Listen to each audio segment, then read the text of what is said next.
কেমন আছো তোমরা? স্যার ভালো আছি, আপনি ভালো আছেন? এই তো আছি ভালো। আচ্ছা, তোমাদের 12 রোল কি প্রেজেন্ট আছো? 12 রোল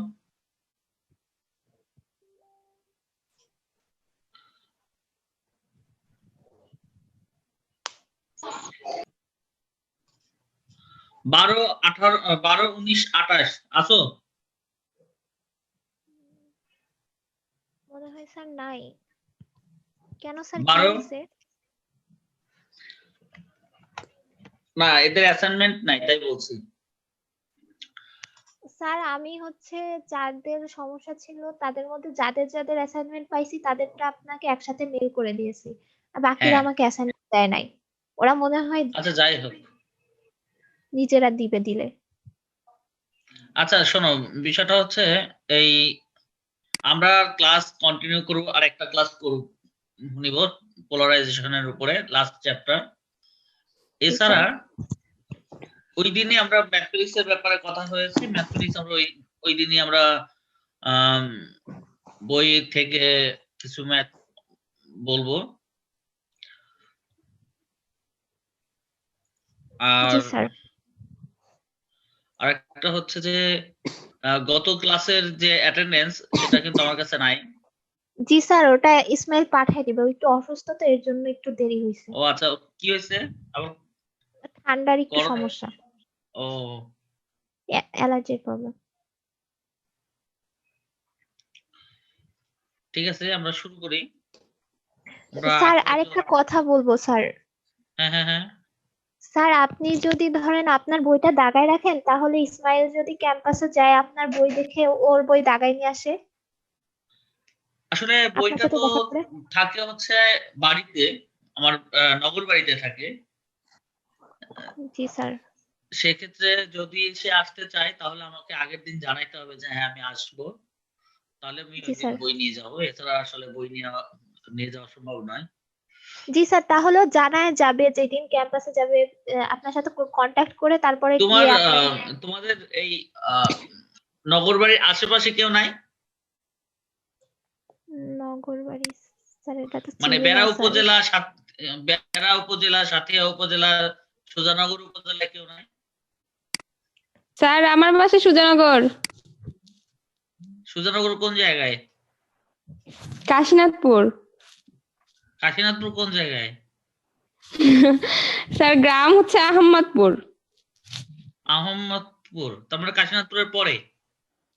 হ্যাঁ হ্যাঁ, কাশীনাথপুর থেকে পাবনা আসতে হাতের বামে এক রোড পড়ে, রোড দিয়ে একটু ভিতরে। আচ্ছা বুঝছি। বিষয়টা হচ্ছে আমার বাসা নগর বাড়ি, তুমি যে কাউকে পাঠিয়ে দিতে পারো, সেক্ষেত্রে ক্যাম্পাস থেকে নিতে হবে এমনটি নয়। অথবা আগামী জি ক্লাসে স্যার। আমি বলে দিতে পারি যে এই ভার্সনের এই প্রবলেম, সে ক্ষেত্রেও নিতে পারো, তোমাদের বিষয়। জি স্যার, তাহলে স্যার আপনার সাথে ইসমাইল ফোন দিবে, ফোন দিয়ে কথা বলে নিবে, তারপর যেটা ভালো হয় স্যার। আচ্ছা ঠিক আছে। ঠিক আছে, আমরা শর্টকাটে ক্লাস শুরু করি। আসলে অনলাইন ক্লাসে তো, অনলাইন ক্লাসে বিস্তারিত আলোচনা করা যায় না। বিস্তারিত কোন একটা ক্যালকুলেশন যদি দেখানো দরকার হয়, সেটা দেখানো যায় না। জি স্যার। আর থিওরিটা কোন একটা ফিগার যদি আমি পুরোপুরি বর্ণনা করতে চাই, সেই ফিগারও দেখা যায় যে পুরোপুরি বর্ণনা করা যায় না। যাই হোক, যে যতটুকু করা যায় আমরা ততটুকুই করব।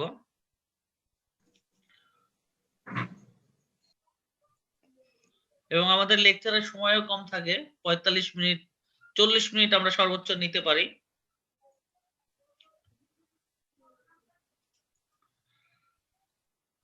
আচ্ছা, আর লেকচার দেখা যাচ্ছে স্লাইড? জি স্যার। আমরা শুরু করি। আমরা আজকে পড়বো হচ্ছে কন্টেন্টস আছে ডিফ্রাকশন, ডিফ্রাকশনের classification, and difference between diffraction and interference, তারপরে Fraunhofer diffraction at single slit,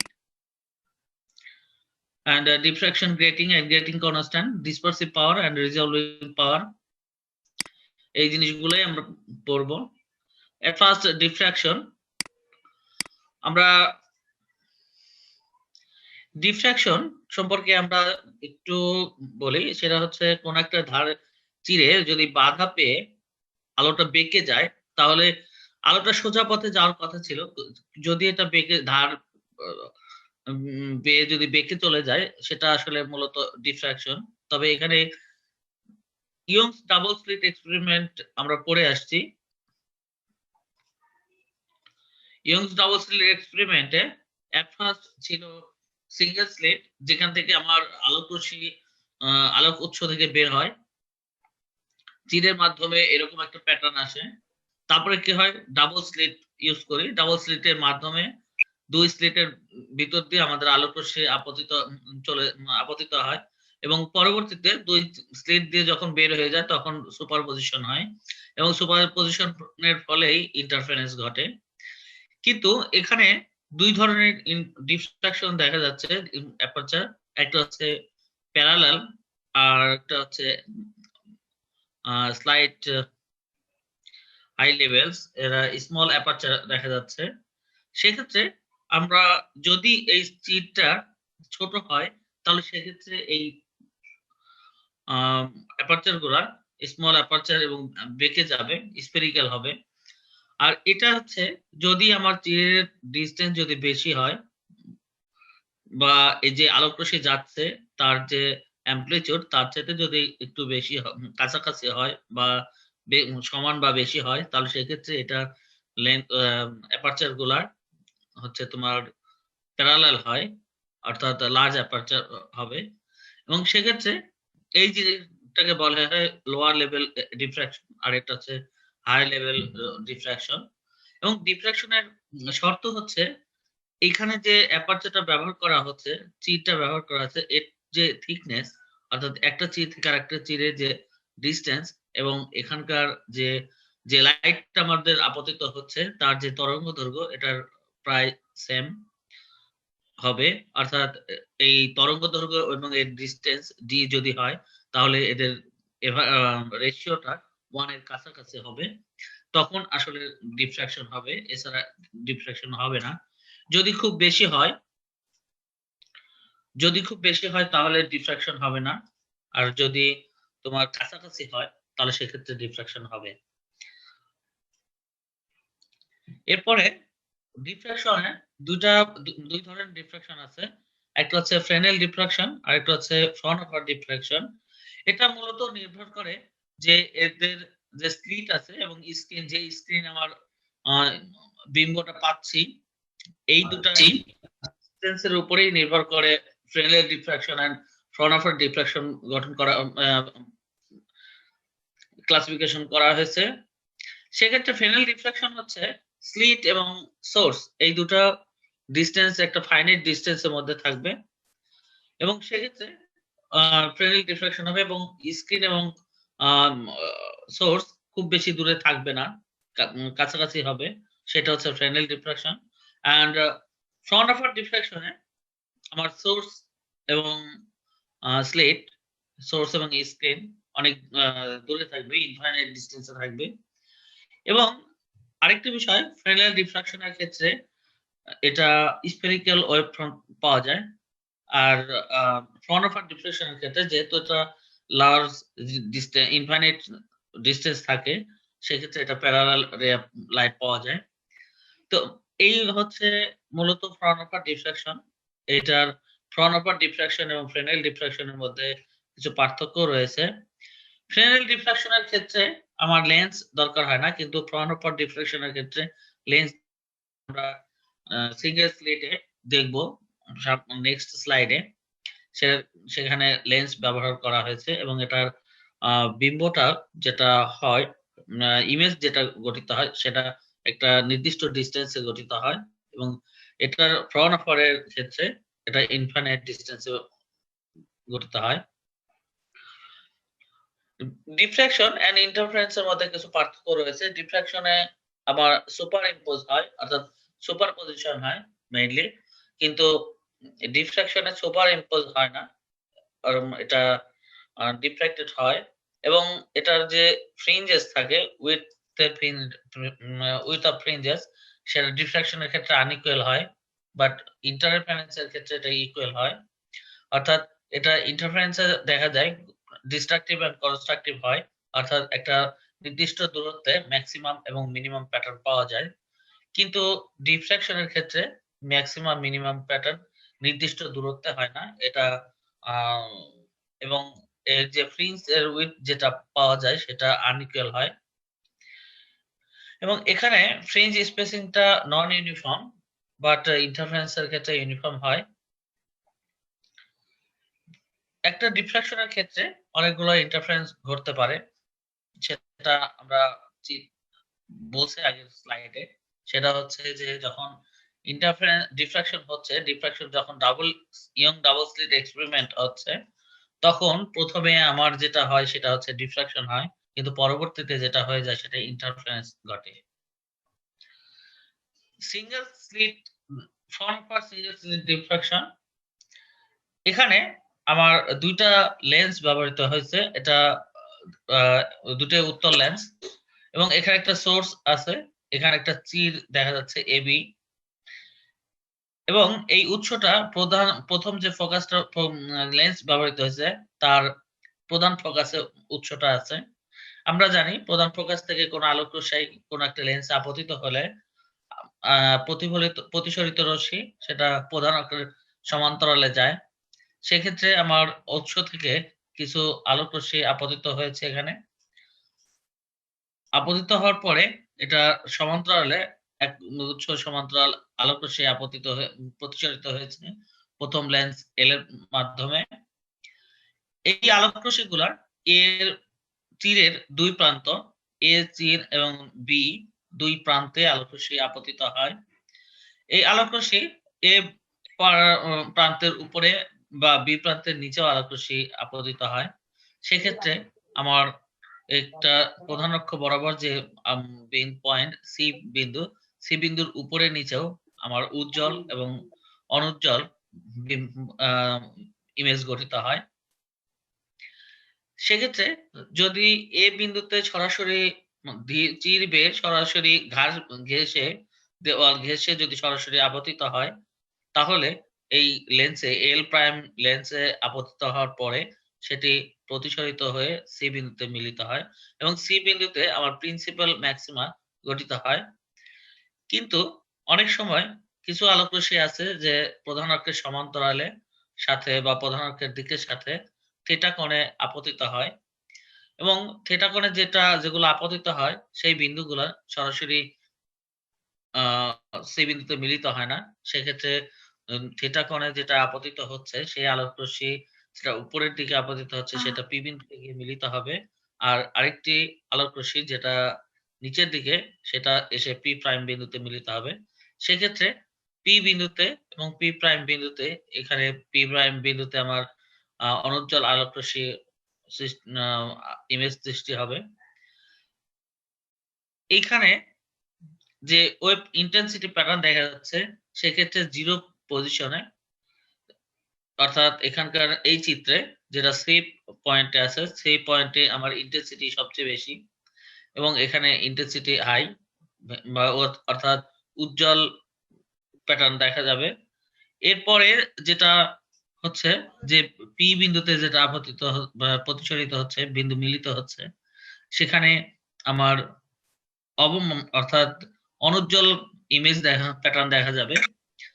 সেক্ষেত্রে তাহলে কিছু এখানে এসে আবার উজ্জ্বল হবে, এখানে এসে অনুজ্জ্বল হবে।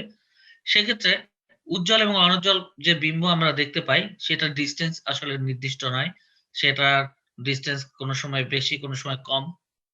প্রথম যে উৎপন্ন হচ্ছে অর্থাৎ অনুজ্জ্বল বিম্ব গঠিত হচ্ছে আর ডার্কনেস আছে, সেটা আমার হাই ডিস্টেন্সে থাকবে, কিন্তু পরবর্তী পয়েন্ট গুলা একটু কাছাকাছি থাকবে। এটা হচ্ছে আমার সিঙ্গেল স্লিটের প্যাটার্ন, সিঙ্গেল স্লিটের ফ্রিঞ্জ প্যাটার্ন। এবং এই ইন্টেন্সিটি যে ম্যাক্সিমাম হচ্ছে সেই ম্যাক্সিমাম ল ফলো করে এ সাইন থিটা এন সমান এন ল্যামডা। এবং ম্যাক্সিমাম, সরি ভুল হয়েছে, এটা ম্যাক্সিমাম ইন্টেন্সিটি মিনিমাম হবে, সেটা হচ্ছে λ/2 এর বিজোড় গুণিতক, আর এটা হচ্ছে ল্যামডার এন হচ্ছে কি এটা a sine theta lambda, sine theta n সমান হচ্ছে এন ল্যামডা, এন ল্যামডার হচ্ছে সরল গুণিতক, আর এটা হচ্ছে λ/2 এর বিজোড় গুণিতক। এবং এই এটা হচ্ছে কি, এটা হচ্ছে দুই চিরের সিঙ্গেল চিরের ডিস্টেন্স, এক প্রান্ত থেকে আরেক প্রান্তের ডিস্টেন্স হচ্ছে এ, এবং এই থিটাটা হচ্ছে কি কোণে ইনসিডেন্ট হচ্ছে, কত অ্যাঙ্গেলে ইনসিডেন্ট হচ্ছে, সেটা হচ্ছে থিটা। যদিও এই থিটাটাই এখানে এসে θ1 দেওয়া হয়েছে, আসলে এই চিত্রটা যখন নেওয়া হয় তখন এটা খেয়াল করা হয়নি, যদিও থিটা হলে এটা বেশি ভালো। এবং আরেকটি হচ্ছে এইখানে প্রথম যে সোর্সটি ছিল, সেই সোর্সটি ছিল প্রথম লেন্সের আমার প্রধান ফোকাসে, কিন্তু এইখানে যে স্ক্রিনটা ইউজ করা হয়েছে, সেই স্ক্রিনটা আর দ্বিতীয় লেন্সের প্রধান ফোকাসে আছে, তাই এটা যে বিন্দু প্রথম সরাসরি যেটা আলোকরশ্মি আমার এই দ্বিতীয় লেন্সে আপতিত প্রতিসরিত হয়েছে, সি বিন্দুতে মিলিত হয়েছে, সেটা আমার সি বিন্দুতে আমার ম্যাক্সিমাম প্যাটার্ন হয়েছে। এবং সি বিন্দুতে আসার কারণ হচ্ছে এখানে প্রধান অক্ষের সমান্তরালে এসে এখানে প্রধান ফোকাসে মিলিত হয়েছে, অর্থাৎ এই যে আমার লেন্স স্ক্রিনটা রয়েছে, সেই স্ক্রিনটাও আমার দ্বিতীয় লেন্সের প্রধান ফোকাসে আছে। আবার এখানে যে সোর্সটা ছিল সেটাও আমরা পূর্বে বলেছি এই লেন্সটার আমার কি বলে প্রধান ফোকাসে রয়েছে। এরপর আছে ডিফ্রাকশন গ্রেটিং, যদিও এই পিকচারটা আসলে ডিফ্রাকশন গ্রেটিং এর মতো দেখা যাচ্ছে না, বোঝা যাচ্ছে না, এবং কোথাও মনে হচ্ছে আমার কাছে যে এটি উইথ লাইনের উইথ এবং একটা চির থেকে আরেকটা চিরের যে ডিস্টেন্স, সেই ডিস্টেন্স গুলো সমান নয়। কিন্তু প্রকৃতপক্ষে ডিফ্রাকশন গ্রেটিং এই প্রত্যেকটা লাইনের উইথ এবং একটা লাইন থেকে আরেকটা লাইনের যে ডিস্টেন্স, সেই ডিস্টেন্স গুলো সমান, তাহলে সেটা হবে ডিফ্রাকশন গ্রেটিং। এবং গ্রেটিং এর যদি স্লিটের উইথ হয় এ এবং প্রত্যেকটা লাইন থেকে লাইনের দূরত্ব যদি বি হয়, সেক্ষেত্রে আমার গ্রেটিং কনস্ট্যান্ট হবে এই লাইনের গ্রেটিং, প্রত্যেকটা স্লাইডের উইথ এবং প্রত্যেকটা লাইনের উইথ, সেটা হবে হচ্ছে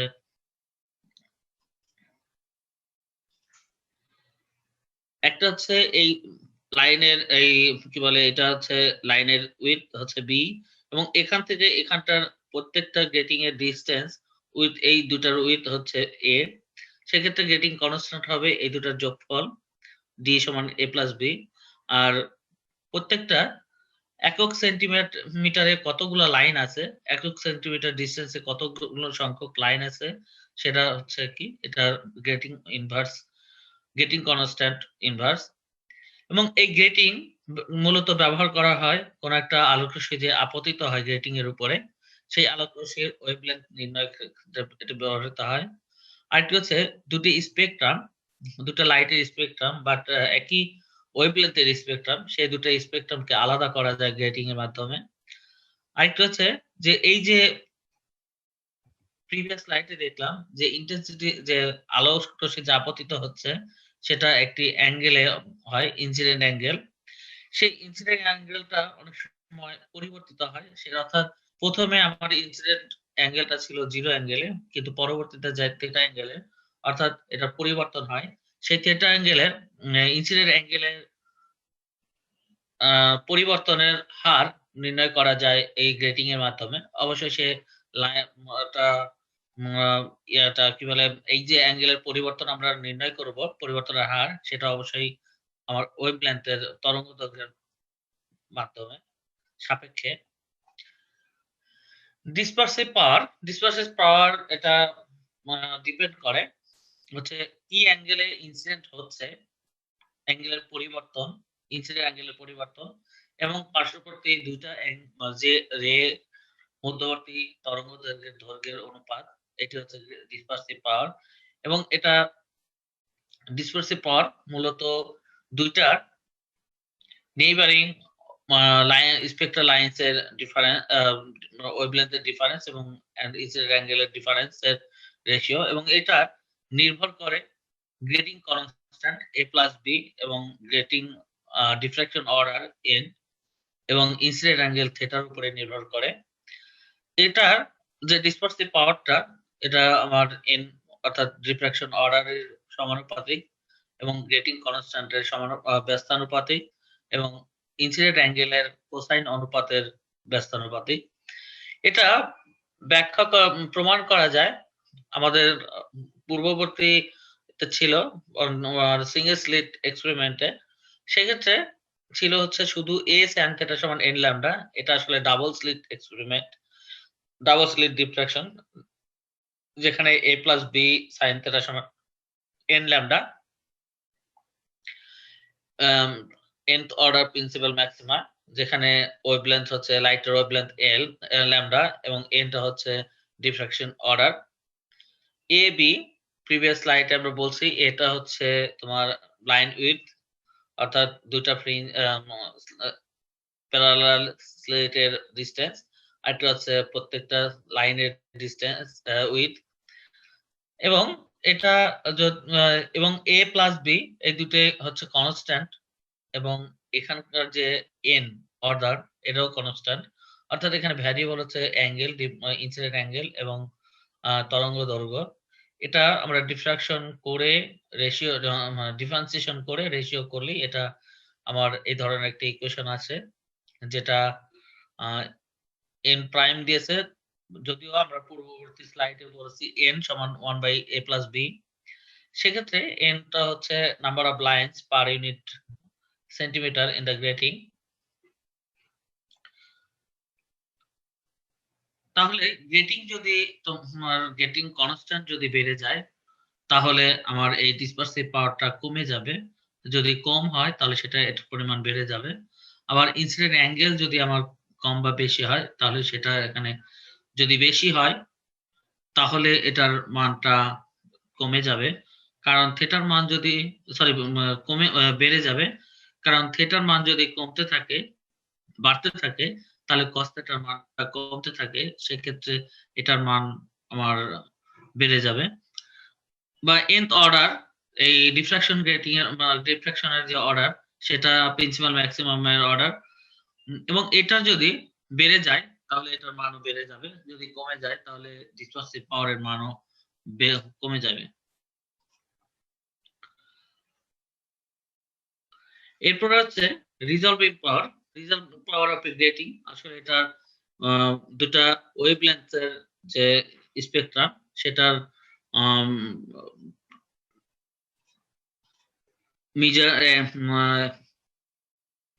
মেজার করবে, অ্যাবিলিটি মেজার করবে, এবং সেটা নির্ভর করে রিজলভিং পাওয়ার হচ্ছে দুটা ওয়েভলেন্থের ডিস্টেন্স অর্থাৎ ডিফারেন্স, সেটা হচ্ছে ডি ল্যামডা বা ডেল্টা ল্যামডা, আর এন হচ্ছে তোমার ডিফ্রাকশন অর্ডার, ক্যাপিটাল এ হচ্ছে number of lines on the grating surface, and lambda হচ্ছে একটা মেইন আমার আলো রশ্মি, সেটার হচ্ছে ওয়েভলেন্থ হচ্ছে ল্যামডা। তো এটা হচ্ছে রিজলভিং পাওয়ারের বিষয় ইকুয়েশন। এখন এই রিজলভিং পাওয়ারটা মেইনলি আমার লাইন কনস্ট্যান্ট, যেটা গ্রেটিং কনস্ট্যান্টের উপরে নির্ভর করে না, এটা নির্ভর করে শুধুমাত্র ডিফ্রাকশন অর্ডার এবং number of lines on the grating surface n, এটার উপরেই নির্ভর করে। তাহলে মেইনলি রিজলভিং পাওয়ার হচ্ছে ল্যামডা বাই ডি ল্যামডা, যেটা ল্যামডা হচ্ছে তোমার যে কোনো স্পেক্ট্রাল লাইনের ওয়েভলেন্থ, আর ডেল্টা ল্যামডা হচ্ছে difference in wavelength of the neighbouring wavelength light and the neighbor wavelength, যেখানে টু লাইন্স রিজলভ হয়ে যায়। আমাদের আসলে এই বিষয়গুলোই ছিল আজকের লেকচারের বিষয়বস্তু, যেটা এবং এখানে যে পয়েন্টগুলো দেয়া আছে পয়েন্টগুলো অবশ্যই পড়তে হবে, এবং অঙ্কগুলা এখানে যে ইকুয়েশন গুলো আছে, বিশেষ করে a plus b sine theta সমান n ল্যামডা, এই অঙ্কেরই এই সূত্রেরই বেশি অঙ্ক, এই সূত্র ধরেই এই চ্যাপ্টারের অঙ্ক করতে হবে। এ পর্যন্তই।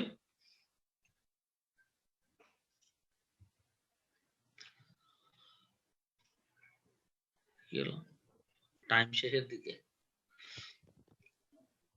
কারো কোনো কোশ্চেন আছে?